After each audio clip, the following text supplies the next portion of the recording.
Life with Liliana and Friends. Nimbolvinaka. Welcome to this third special episode of a three-part series of Life with Liliana, where we're getting to know the person behind the show a little bit better. Liliana Parituarid, of course, and she's joining me here now. And Liliana, what a journey this has been. I know, it has. Thank you so much for holding my hand through this journey. It's been more than a pleasure. And so episodes 1 and 2 of this special series saw us talking about social issues like displacement and reintegration as a migration strategy.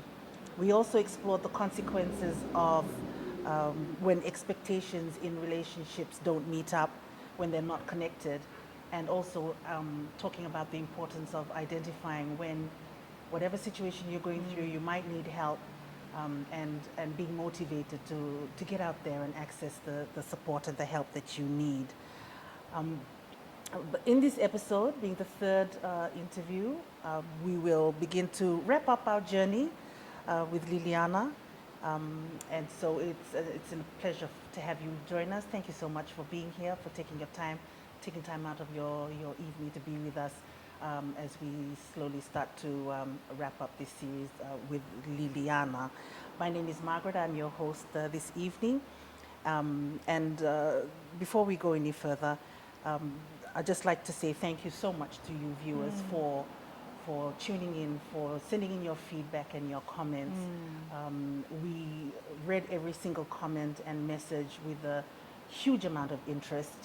It has been very helpful, and so we thank you. And I just wanted to specifically mention here, Liliana, around about episode 2, where we talked about some confrontational and sensitive issues, if you like. And we knew going into that episode that wasn't going to be everyone's cup of tea, because as a culture, we tend not to talk freely and openly about sensitive issues such as the breaking down of a marriage. And so we received some interesting comments about that, which again, we are grateful for. Thank you so much for that. But I think that it's important for us to be able to tell that story, because you cannot tell the story about Liliana's life journey without including that particular part of her life. So Liliana, what were your thoughts on that? Yes, I'm really thankful that people were okay to just say how they felt. Yes. And you're right, like it's not something that we normally talk about. And it's amazing, we don't talk about some of those details, but they're so common. And especially for us women, they're so important to speak about. Like, Yes. you know, and just to let other people know that it's okay. And really my biggest concern is getting that story to the one. Like if it helps one person, that's enough. Yeah. Because like we spoke about last week, it could be that lifeline for someone. And, you know, quite frankly, I don't want to talk about these things, especially not on camera, especially not on social media. I feel like social media is such an unforgiving platform. And that really took a lot out of me, but I'm so glad I did. Yes. I did. And I really want to thank those who also shared feedback that wasn't, you know, kind of like, oh, I don't know about that. And that's okay, because it is helpful.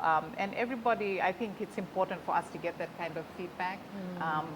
I wouldn't change a thing, even with that feedback. I wouldn't change a thing. I also wanted to thank you for helping me tell that story in a way, because we got through it in an hour. That was a good, at least 5 years of my life. And so much more happened during that time. But I really feel like you helped bring out what we wanted to, the key lesson from that, and what was really a very painful, difficult time. And also, thank you for making sure that we were not dishonoring anybody in the process, because I think that was really, really important. Yeah, no, thank you for that. And I'm grateful to you for being comfortable enough to share that part of your life, because as you said, it was a difficult time.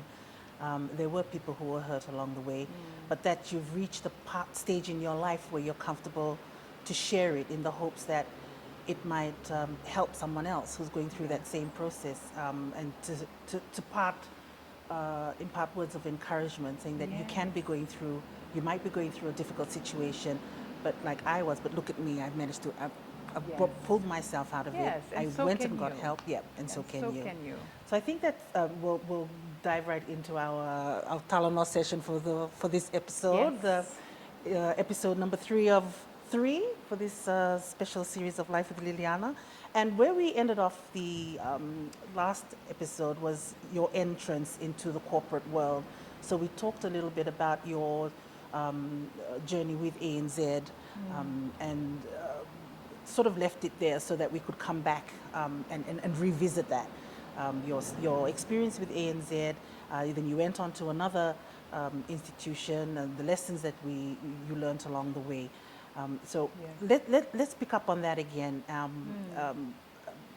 in terms of your corporate life, your corporate journey, because I think that sets the scene, that'll set the scene and help us understand how that experience pivoted you into the space that you are now. So just walk us through again the rest of your corporate journey. Yeah, please. sure. So I spent most of my career at ANZ.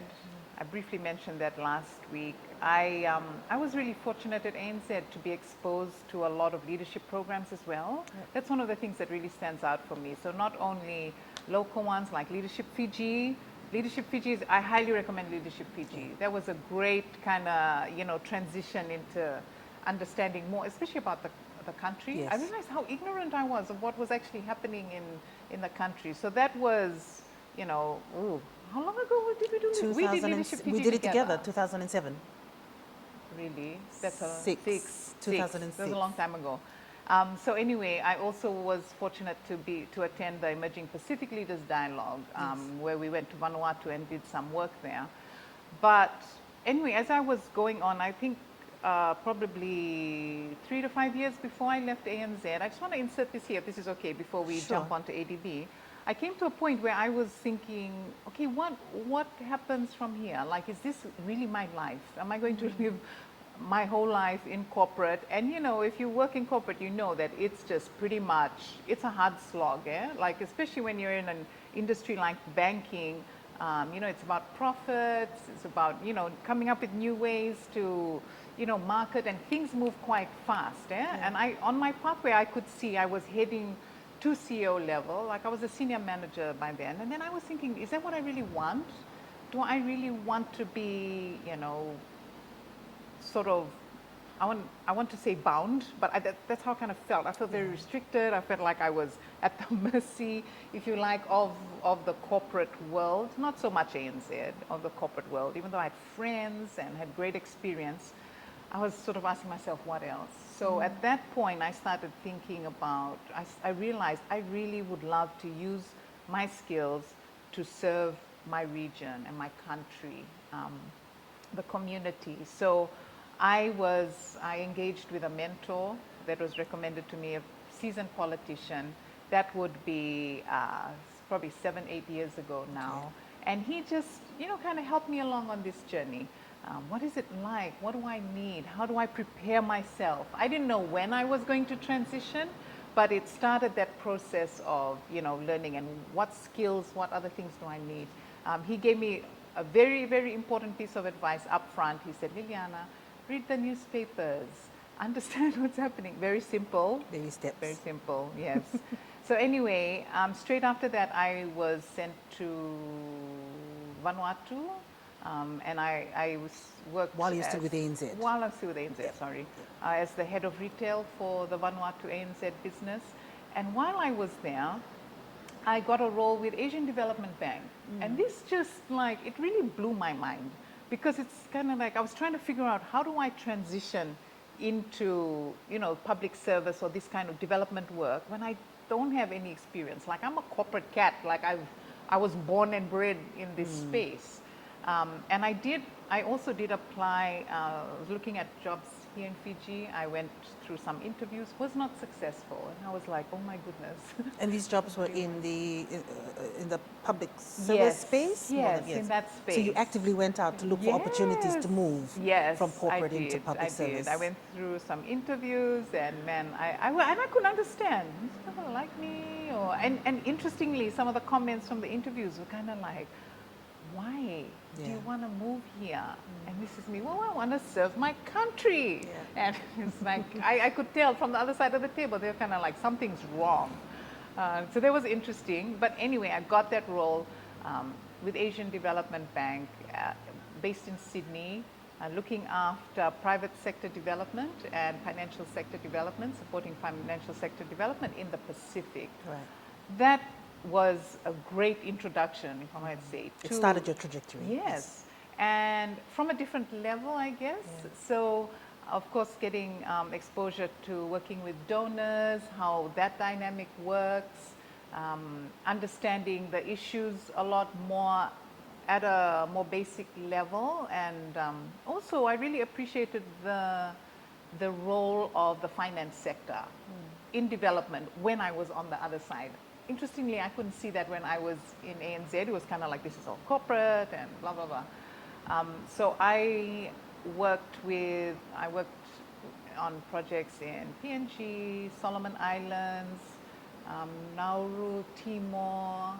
And so that was a fantastic experience. So we came back in 2018, and I started consulting when I came back. I'm so thankful that the opportunity for consulting came. It had entered my mind, again, as when I was thinking about where do I fit, you know, what's the pathway like. I liked the idea of consulting to build, I suppose, my skill set a bit more, because when you work for an organization, it's like you're always walking, you always kind of, people see you and they see ANZ when I'm coming to a meeting. Yeah. You know, they don't kind of see Liliana. Liliana. And I wanted to be able to see whether I could stand on my own and whether my skills, you know, so that I can identify any gaps. Again, preparing myself for something that I really didn't know what that something was. And I also enjoyed the time as a consultant to enjoy, well, because I'm still a consultant, the flexibility. I missed a lot of time with my children.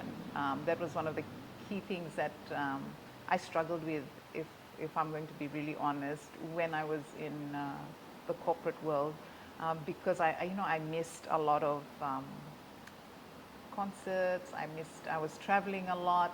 ADB took me out of the country like every second week. Right. So it was quite difficult, and that's important to me. So I've been consulting since then for different organizations. Still in the corporate Still in space, corporate, though. Yeah. still in corporate. Primarily in the finance sector. Okay. Just recently I've moved out of that into a different sector.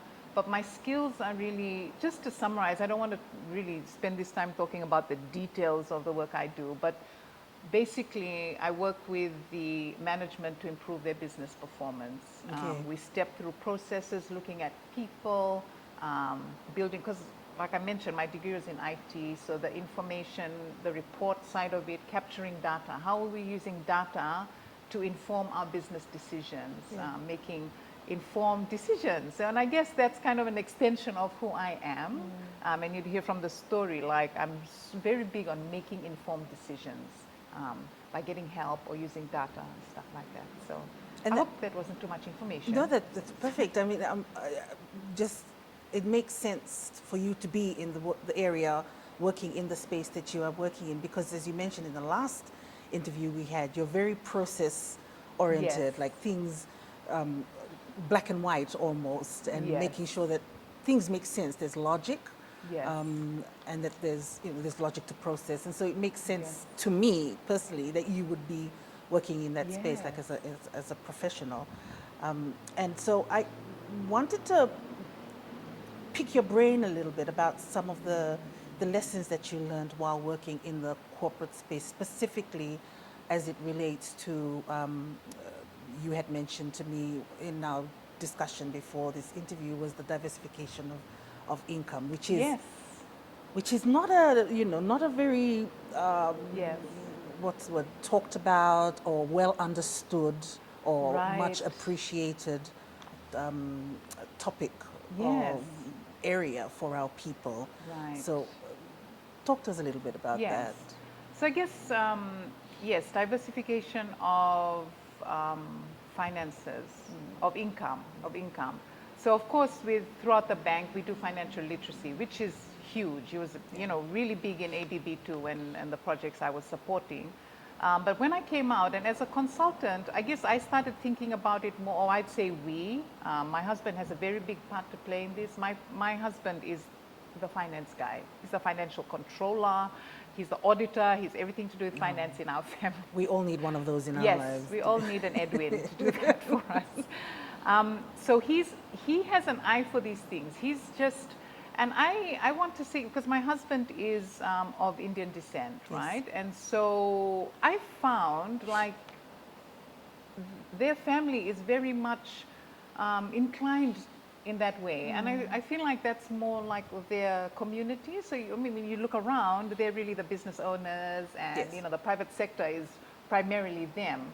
And I see a big difference in the way we as Itoke and they look at money. So together, we both worked in the bank. So together with that knowledge of the importance of financial literacy and his behaviors, kind of, as a consultant, I started thinking more about it, because when you're a consultant, it's like, if you don't work today and you're sick, you don't get paid nothing. Yeah. And so that's a big risk with consulting. And then you have short-term contracts, and if you don't have anything lined up, there's nothing. So you can go from earning thousands and thousands of dollars into the next day, like, So okay, I don't the have pipe any runs income. dry. Yeah, Yes. yeah. And so then I realized, okay, what is a good way to create some sustainability here?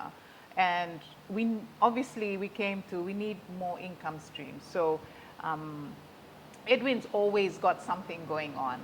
He always has. And so then I was kind of like, okay, what's a way I can do this, like using my skills? So I came across an industry called network marketing. Yeah. Some people may have been to presentations that I've done. I can tell you now, network marketing, the sound of it, Mandanga, sounds like scamish to me. Like I just like, but again, making informed decisions. So I was like, right, let me sit and look at this. If so many people are talking about it, surely there's something here. So I did a lot of research. And I found that this was a fantastic way to not only to supplement, but to, in a way that didn't take, you know, me out of what my primary line of work was. Yes. But most importantly, Margaret, I think my favorite part in this whole network marketing business is people. I was about to say that. Oh my I'm not surprised. Like Yeah. just the opportunity to get alongside people. And that's really what it turned out to be. Again, in these industries, they also provide a lot of training. But just imagine being able to help get alongside a housewife who has never earned money for herself, to kind of get alongside her and help offload some of the skills I have to help her build a business, and seeing when she's getting like She takes hundreds off. of US dollars a week is just amazing. That's a lot of money. Yeah, so that was a big part of that. And in addition to that, I got income from there. So it's one of your income streams. Yes. So I've learned, and that habit, when this whole COVID thing happened, really just, you know, came to the surface, because I realized just how unwise we are sometimes in just putting all our eggs in one basket. Like anything can happen. And so when you have diversified your income, you know, and it might be, a lot of people might have this already. You might have a little farm, you might have a little canteen, but like when one is not going so well, you have others to kind of lift you Fall up. back And on. so Yeah. when you don't have that, it's very stressful. I believe that we are designed, we'll talk about my faith a bit later, but it is in the word that we need to have, it says 7, even 8 income sources. That's God's design. And so again, like my faith is very important to me. And so if God says it, then that's true. Like no one else can say anything. So during my journey as a consultant, that there was also a number of things that I was doing in that area. And then together with, you know, Edwin's got some businesses on the side. So we love it. Yeah, yeah. And if there's anyone tuning in who is encouraged by that, or who'd like to learn a little bit more about Liliana and Edwin's journey when it came to designing multiple streams of income for them Yes. and their families, Yeah. please send the Life with Liliana page a message, and Yeah. Liliana and her team will be more than happy to pick up that conversation with you. Absolutely. So I want to pivot a little bit from your professional space to also acknowledge that personally you were dealing also with some issues. Well, not necessarily issues, but there were certain things going on in your life personally Yes. that required quite a bit of, you know, investment of time and effort Yes. on your part, as well as Edwin's, and as well as Lai's part. So that's the Yes. issue of co-parenting. So Yep. trying to come up with an arrangement that met everyone's needs, that was successful for the children. And for those of you who are new to the term of co-parenting, what that basically means is when two people who take on the responsibility, the full responsibility of caring for children, but separately. So I'm not in a relationship. And Yes. so we hear a lot of stories about, I guess co-parenting has always been around, but it's not Yes. until recently that we actually put a name to Right, it. right. And so, it can be a pretty challenging and tricky area Yes. to navigate. Yes. And so, tell us how that was, Yeah, how that sure. worked out for you all. Yes. Just before we jump into that, I wanted to just, because Margaret mentioned while this is going on, there's also other challenges, which is this co-parenting. But also remember, we will always have so many things going on in our life. right. So it's like, I don't want like anyone to feel like, okay, man, I'm finally making progress here, and then something else comes up. Because that's what life is like, as long as we know we have the tools to deal with whatever comes our way. But yes, good, yeah. so Liliana's going through this whole, oh, I want to serve my country and all that thing. And meanwhile, okay, yeah, but first the children and husband and all of that. So I'm really, really thankful for where we are at today, because I think, of course, we're not perfect, but we've kind of figured out what a good way to co-parent. So Edwin and I obviously both previously married, but Edwin doesn't have children.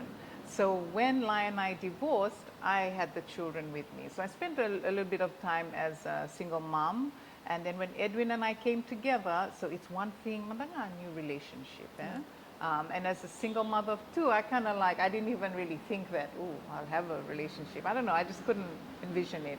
But so I'm trying to get used to that, and then also remembering that there's a new human in the house that's very, very close to mom, and then how is this going to work? And then we have ex-husband, who of course is very concerned about the welfare for his children. So I think one of the key things I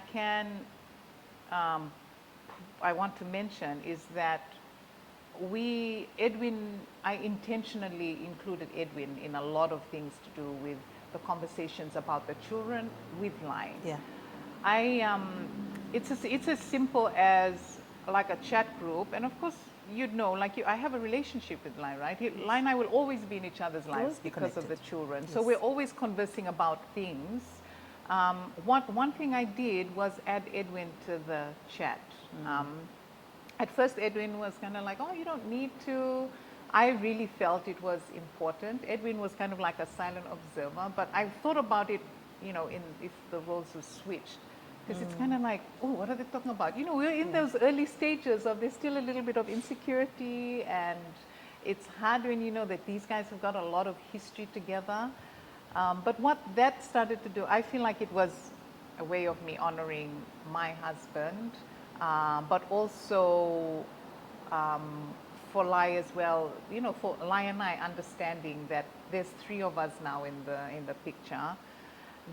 And I'm really thankful to Lai for being so open to working out how we can do it, because I know this doesn't always happen. Lai's a great dad to the kids, and he's always been there to support us no matter what. So the new men coming in, there was not one time where he said, yeah, don't like this, not gonna work, never. He's always been like, okay, this is your choice, that's fine. Let's, as long as the children are okay, that's my primary concern. So Edwin also started to see Lai's heart for the kids, and Lai started to see Edwin's heart for the kids.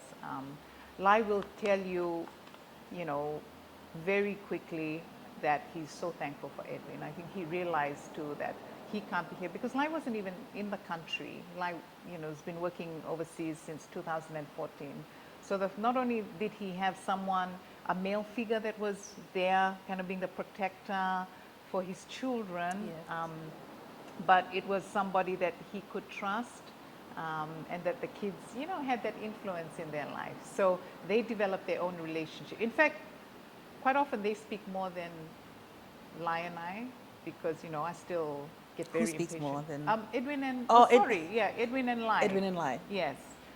So they've worked out their own relationship. So sometimes Liliana is just So they're bypassed. like, "Just get out of the I way, reckon they've got please." their own chat without Liliana, just to talk about, stuff to do with the kids and what they're doing. So that was a big contributor to how we were able. So when we meet in person, it's kind of like, oh, we already have this relationship and we know what's been happening month in and month out. Yeah. So that worked for us. Yeah, and there's a couple of, just a couple of things, I guess, from my perspective and my understanding and observation of that whole dynamic, is that you had, at the end of the day, the children were central to every decision, every conversation that was had between yourself, Edwin, and Lai when it came to co-parenting. And I think when we could keep our focus on our children, that that enables us to be able to move past any sort of issues or because it can become very easy for us to get a little petty in those types of situations and tear each other down. So I think when we have a common focus being the children, that helps. And also that I like that you mentioned that element of transparency that you introduced into that space with making sure that Edwin was clued into all the conversations you and Lai were having with regards to the children, because I also, that's really important, because all of these decisions ultimately contribute to the breaking down of one possibly feeling threatened. Yes. And once you remove that element, so you remove that potential for someone to feel like the other party, feel threatened by the other party because, oh, he's their biological father, or well, he's the father figure in their lives right now while I'm away, out of the country and so on. So once you remove that element of someone feeling threatened, it just becomes a lot more easier. It does. Yeah, it does. And so and I'm really glad that we're touching on this, because more and more we're starting to see, hear about stories of families where co-parenting is a feature of that particular family dynamic. And more often than not, when we're talking about co-parenting, it's in a negative aspect where the adults are not getting along. They're pushing their own agendas, and again, because they're probably feeling threatened by each other, and in all of that, the children are the ones who suffer. That's right. And so I think that's an important. Can I just add Yeah, in there sure. before we move on from the kids, because this is the adults, right? We're trying to organize ourselves for the sake of the kids, but then it's important that the kids are brought along on the journey as well. Yes. So again, a couple of these tools that I learned from the counseling help I had is that we need to be clear on our communication to the kids. Yes. It's not enough for us just to be doing this and expect them to pick up on the little signals. So at the time, Melania was maybe 9 or 11, and I wouldn't say I did this perfectly, but I certainly tried to do it a lot differently than when I would have earlier. So just little things like being clear to her that Edwin is now coming to be, a part of this family, like she'd met him, and when it started to get serious, that conversation was important. It was a difficult one, and partly I was thinking, do I really need to tell this one? Like, she's a child, like she just, how sometimes adults feel like it's none of their business. They're children, and they just need to go with the flow. But I used that tip that I got from counseling, and just, you might think that they're young and they don't understand, but it's important to be clear about what's happening. So it's not kind of suddenly there's a new man living in the house and like they think, oh, when did he is he a friend, or do I call him uncle, or all of those it can be a details. confusing time for everyone. And I think especially for really children. just setting that place for her and Gideon, that a space where they can feel like they can just tell me anything. That was really important. And just secondly, I also was very careful to manage Melania's perception, and I'll just say Melania because Gideon was under 2, He was, very young. of her father, so of Lai. So as you know, like when you, but there's still like, you get irritated about things, and there's things I wasn't happy about, and of course he starts to have his own relationships, and so you like, of course you got no place there, but for some reason as women think we have a place in everything, like, hello, you're no longer part of each other's lives. But I was always I always tried to be very intentional with what I said about Lai, in front of Melania. Yes. Because I did not want her view of her father to be tainted by what I was feeling. And I want to mention that specifically because That's I've good. seen so many examples, Margaret, Yeah. of us women that we just get carried away, like moaning about him and his girlfriend and his whatever. And his shortcomings and his Yes. flaws. And then the children kind of realize, oh, so I can't say anything. I don't want to say anything about this. And I feel a bit sorry for my dad. And so they're young. They're trying to process things. So I don't believe it's our place to influence their thinking in that way. Or And to make your baggage their baggage. exactly, You know, trying to- exactly. So I always tried, I had to bite my tongue because so many times. And just, I said to myself, if there's the view that she has of her dad needs to be her own. She needs to come to it on her own. Absolutely. And I'm not going to influence it with my negative, useless comments. I'm sure she had some, but just wanted to For the say most that I part. was trying my best to be intentional about that, and I would recommend that to anyone. Yeah. Yes. I think that's really important, is that we're mindful that when children are involved and we're dealing with co-parenting, that we don't transfer our experiences Yes. onto them and then have them in that situation where like, oh, okay, so my mom, who I love so much, you Yes. know, feels this certain way about my father. It could be about anyone. And Yes. so therefore, I'm also going to fall in line That's and right. make that my Yes. position as And well. also, if I have a problem with my father, then I don't want to tell my mom because I know Because she she's feels- just gonna like, yes, yes, yes, that's right, because I still love my father. Yes, So, yeah. you kind of put them in their position. So now Yeah. we're in a place where, if she has things that she wants to talk to me about with her father, she can tell me, and Yeah. she knows that I am not going to be like, Yeah. just forget about him. Like, we just don't talk about him, Again, creating that safe space so that they feel, I would rather they come to me than they take it to, like us too, Yeah. being young and, not mature and yet trying to help each other with problems. Yes, back then. Our kids won't always come to us, but I'd like to make sure there's a safe space and also making sure there's other spaces, Yeah. like you mentioned about Aiden. Aiden is Margaret's son. There's Masiti, who he can talk to about Yes. different things, Margaret's sister. So allowing that as well and being intentional about it, because if not, they're going to go and get advice and from Yes. places that are not going to build them and That's really good. don't care about them. Yeah, that's good. And I think I just wanted to probably end off this particular portion of the discussion by saying that co-parenting can work. Yes. Co-parenting can be successful, and it can be like a space where the children who are involved can actually thrive, Yes. as long as we're adults enough and self-aware enough to be able to remove the elements of co-parenting Yes. that can make things tricky. So you can co-parent without the drama, and you can. can co-parent without the unnecessary stress. Yes, you can. And so now it's good to hear that you're all now in a space where you've come up with a system that works, Yes. and everyone feels comfortable. That's right. You just need to be intentional about Yeah. it. And there's a lot of resources out there that can help. And again, you can always message Life with Yeah. Liliana page, and I'm happy to share any other details.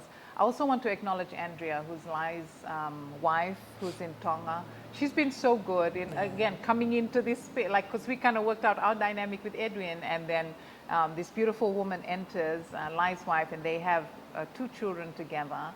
And so then now the kids have siblings, and they really love that.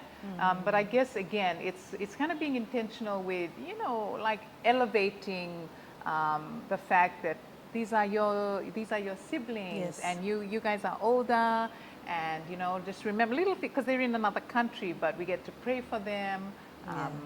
Melania went to Lai's wedding in Tonga, and the family just loved on her. And again, whether you like the person or not, Yes. or that's besides the point. Absolutely. It's about the experience for the kids, and then Yes. knowing that now you're going to be in each other's lives forever. So You're let's, connected. especially when it's Yeah, women, yeah. let's elevate each other, let's lift each other up, let's encourage each other along the way.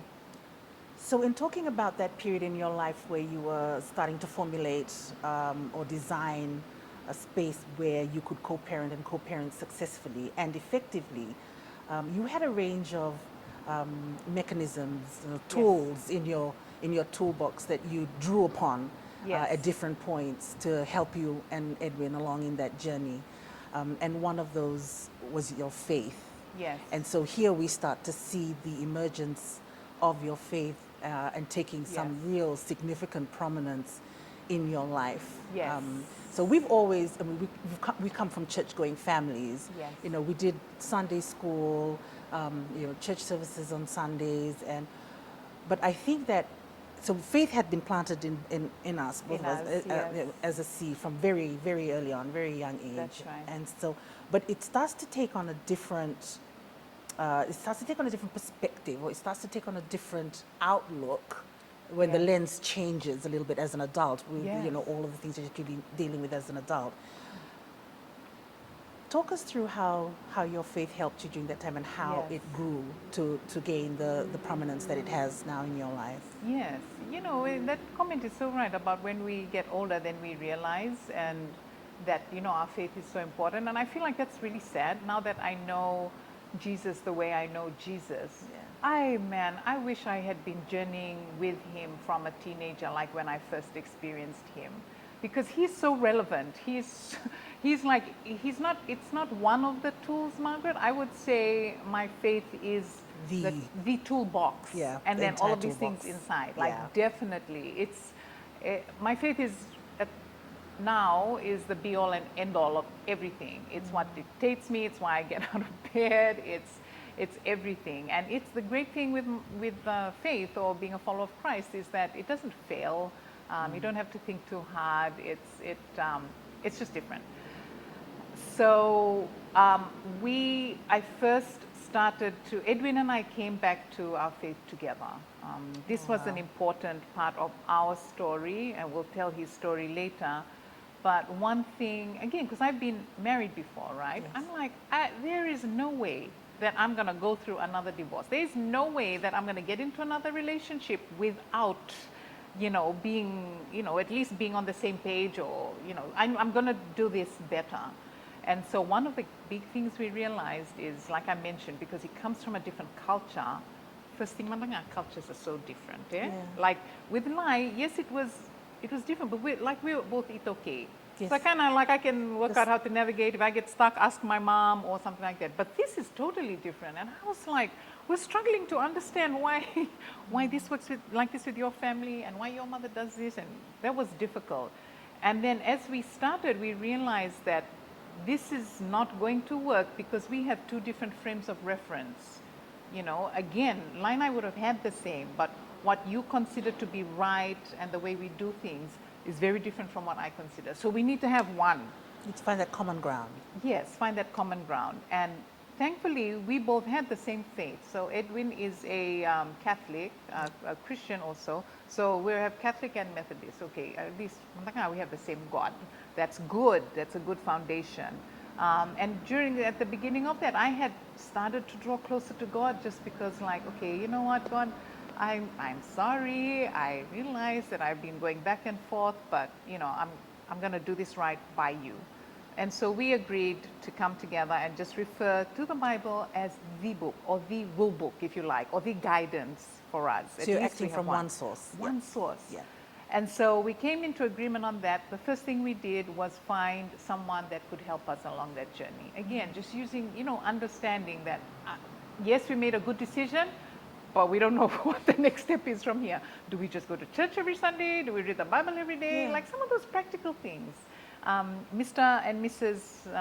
Pita Naduva have been a big part of our journey. Since then, they still are now. But again, they just held our hand through that process. You know, this is not a religious journey. This is a relational journey. This is about a relationship with you and Jesus, and as individuals first. And we hadn't done that first. So note to you young people, please, set your relationship with Jesus first before you go and add somebody to your picture.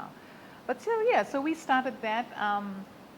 Plenty things happen in there, but now we serve in the church serve in the church in pastoral care. You know, again, just getting alongside people, giving them tips.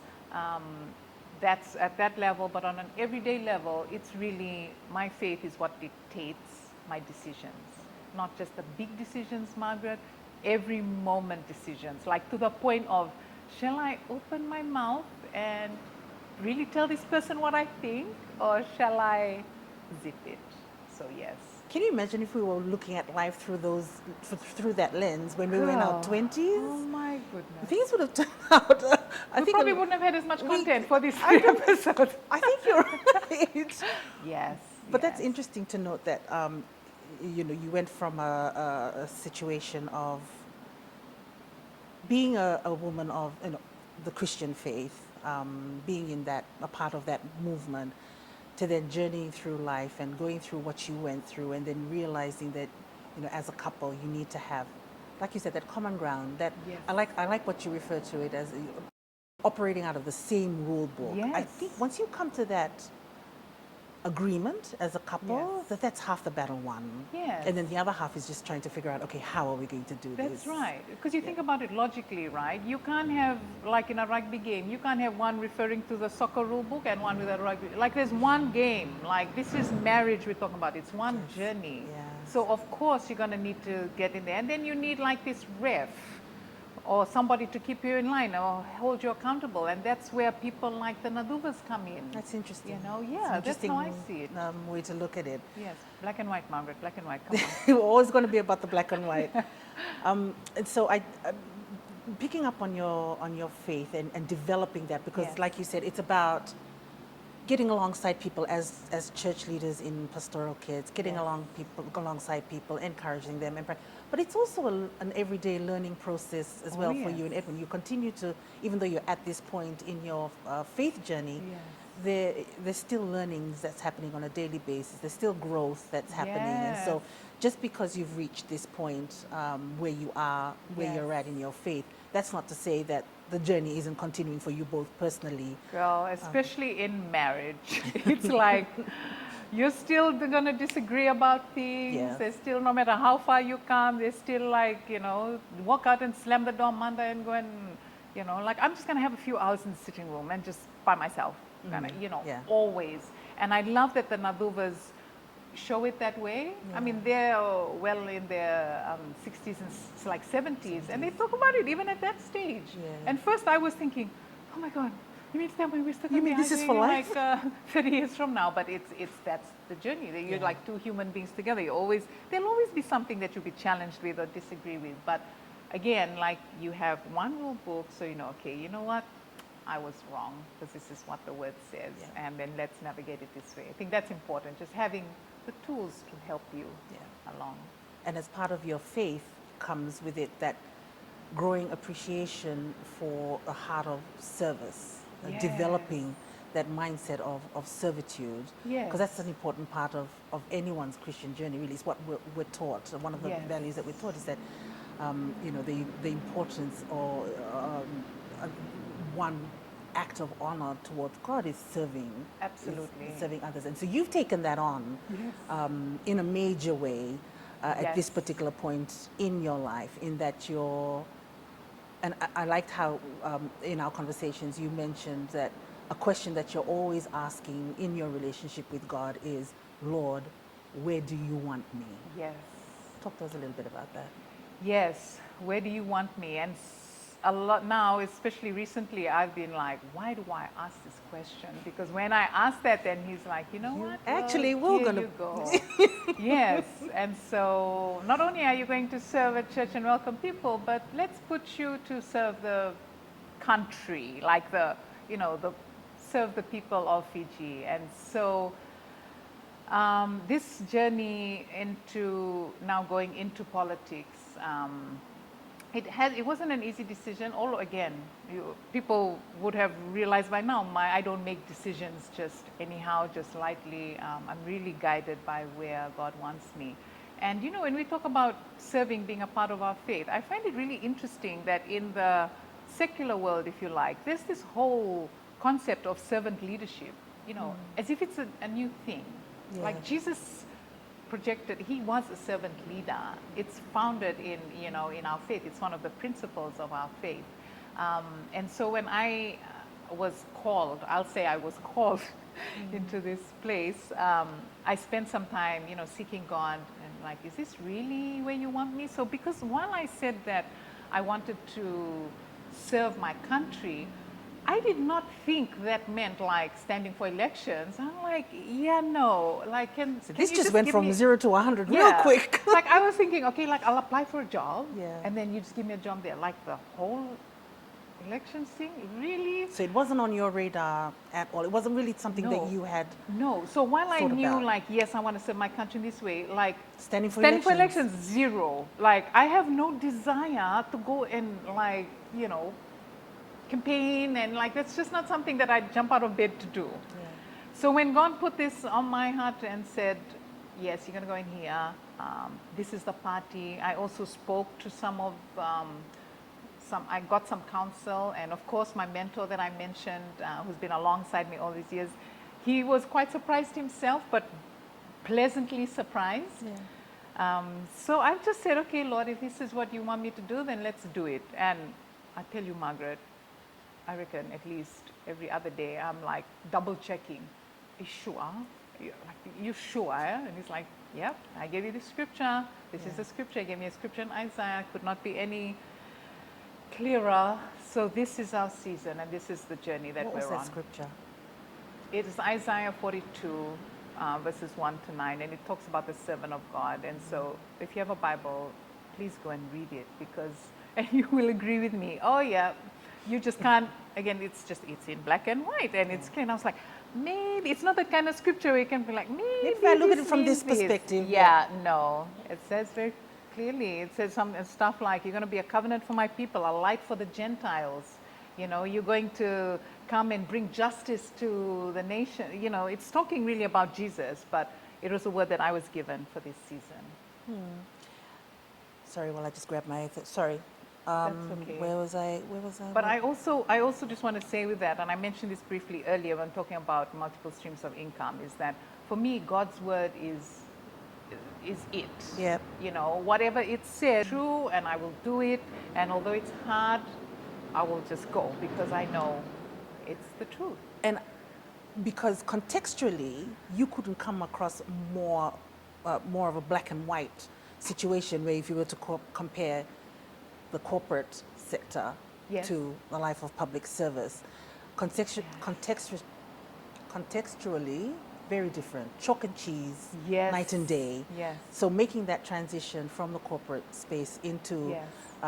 the public service sector might not be seen as progress per Yes. se.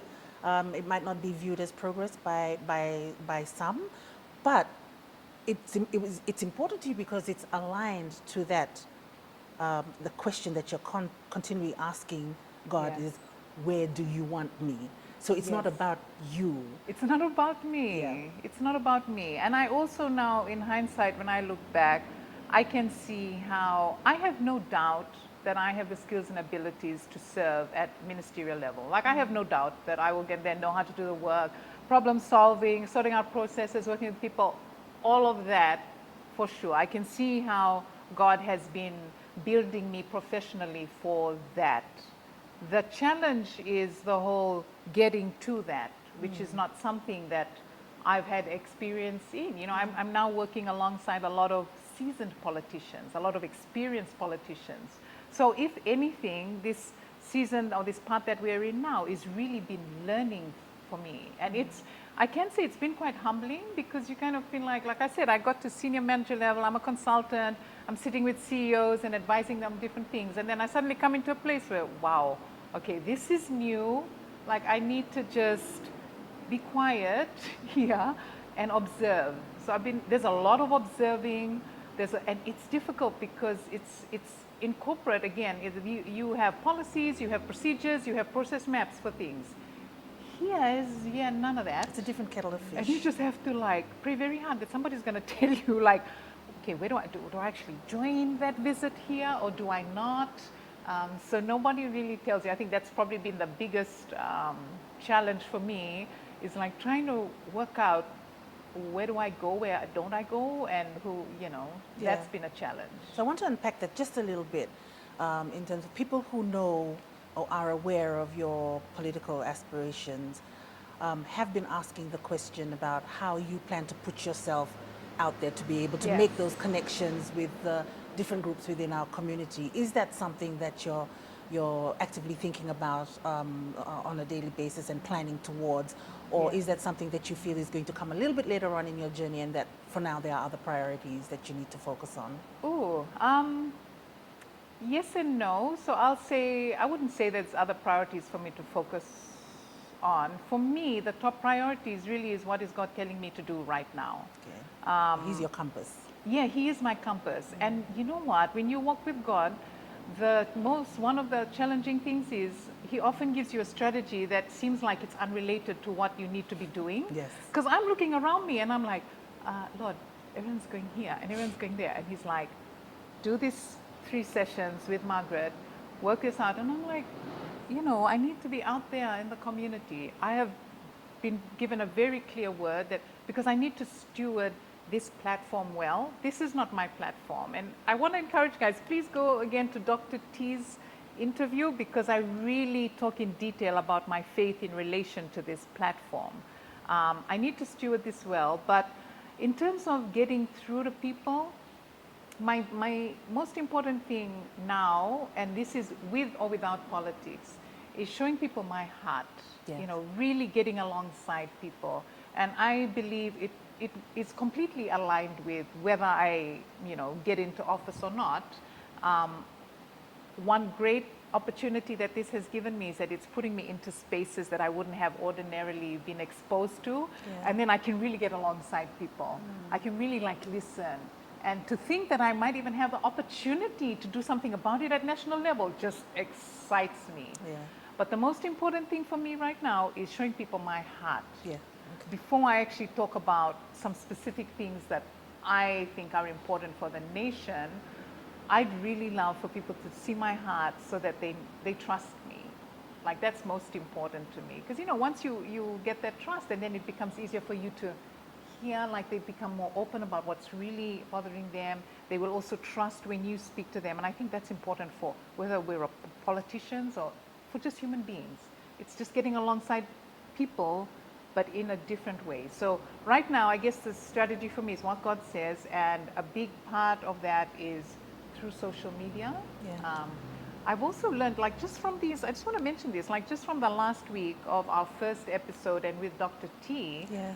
Dr. T's conversation exposed me to a whole demographic that I wouldn't ordinarily be exposed to. That's So right. she's got a lot of older Itoke, primarily women, I think. But that drew in a lot of feedback of people like, oh, who is this? And I wasn't going on there for campaigning, but within 4 days, there were 7,000 views. So 7,000 people had seen my face, whether they watched the whole thing or not. And then I realized I could not have put my face in front of 7,000 people if I was going into all these places. I wouldn't even reach 1,000 if I was physically doing it. So I can see God is up to something. God's got the strategy, guys. I'm just doing one day at a time. So that's what I mean. Yes, I'm thinking about it, and no, I'm not thinking about it, kind of thing. If anything, I'm just trying not to get distracted with everything. And God's just kind of look here, Liliana, look here. And I'm saying, yeah, but everyone's doing this. But yes, that's where I'm at the moment. And that is the perfect place for us to bring this special series of Life with Liliana Yes. to a close. So this is the 3rd episode. We have had 3 weeks of Talanoa between Liliana and myself, and Yes. this is where I bring Liliana's life journey to a close. Wow. And I'd just like to thank you, Liliana, for the opportunity to do this with you and, Yes. and for you. It has been an honor for me to be able to share your story with your viewers, Yes. give your viewers a chance to get to know you a little bit better, get to understand where you're at in this point of your life, and what drives you to make the decisions Yes. that you do, and what has propelled you into the space that you're in today. And I also would like to thank the Life with Liliana team, those who work really hard behind the scenes.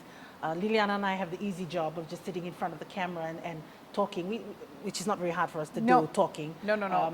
So The hardest thing was for us to just remember that we only have 45 we're on a minutes. time limit, yeah. And so thank you to the Life with Liliana, hard-working team, those who work behind the scenes, to bring you these episodes Yes. on a weekly basis.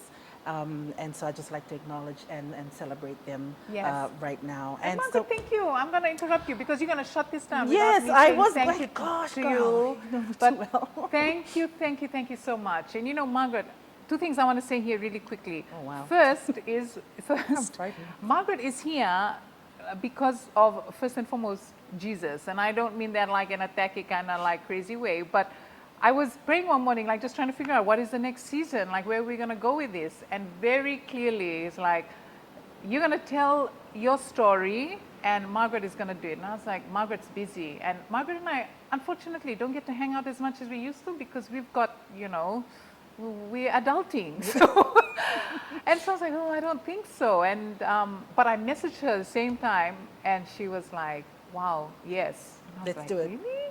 Yeah. Yeah. And you know, Margaret, she comes off as really confident and like, you know, doing this so well, and I might say in a lot of ways much better than me. This is not a comfortable space for her. She really, you know, she can talk for hours, yes, offline, but this is not a comfortable Yeah. space. And I've told a few people who I've spoken to about this experience. I've said, Yes. if there's anyone who can drag me out of my comfort zone, it's Yes. Liliana. And so, you know, thank you for the opportunity. I'd like to thank the viewers for tuning in, for your support. Why are you I hope- stopping? I haven't finished saying No, thank you. I'm So the host. We anyway- haven't switched chairs yet. wait. You can finish after this. So she came out of her comfort zone. She stepped out of there. And this is an example, like we're in our 40s now, we're still learning. We're still stepping out of our comfort zones. It's a never-ending journey. But I wanted to thank you, Margaret, because this story could not have been told the way it was told without you. Oh, And thank you. that's a fact. And so I Thank really you. want to thank you for just not only bringing it out, but being very protective of me. She said to me, one of the first things is like, you know what, I'm also here to protect you. And I'm just kind of thinking, I don't need no protection. I'm a big Typical girl. But she's been really good with helping me form my opinions. But so Margaret, thank you. Oh, Thank you so much. I'm so appreciative of this. I really am. And I'm grateful for the experience. And, you know, I can only wish you well from here. I really do. Yes. My heart really does wish you well Yes. in the next chapter of your life journey. Yes. And Can you also vote for me? Because that's like, I'm just, oh, do we don't do that on TV? no, we're not doing that. If we're you're not doing alongside me, send me the vote. No. Is that not how you campaign? Or Okay, is that, you know- okay, no. I'm still learning, guys. I'm still learning. And so I also just like to mention here that I couldn't have done this because, as I mentioned at the very beginning, this is not my wheelhouse, this is not my lane, my forte. So I couldn't have done this without the support of a couple of key Excellent. people. And so I'd just like to specifically acknowledge here my sisters, Vasiti and Elena, who brought different elements of the conversation to the table with me and really helped me through, sort out my thoughts and really helped me through this past 3 weeks. So Vasiti, Elena, thank you so much for your support, your help. My friends at work as well, you know, very constructive with their feedback and always willing to lend an ear when I was like, oh, did I say that right? Am I doing this? So thank you guys, thank you so much. And to the viewers, thank you again. I hope you continue to show your support for Liliana and the Life with Liliana page. I am now about to sign out and hand over the hosting duties back to Liliana. And I, like I said, Liliana, I wish you well. My heart wishes you well. And thank you again for this experience. So this is me, Margaret, signing out as a guest host for the Life with Liliana page. Thank you for your support and Nak. take care. Pinaka. Nak. Life with Liliana and Friends.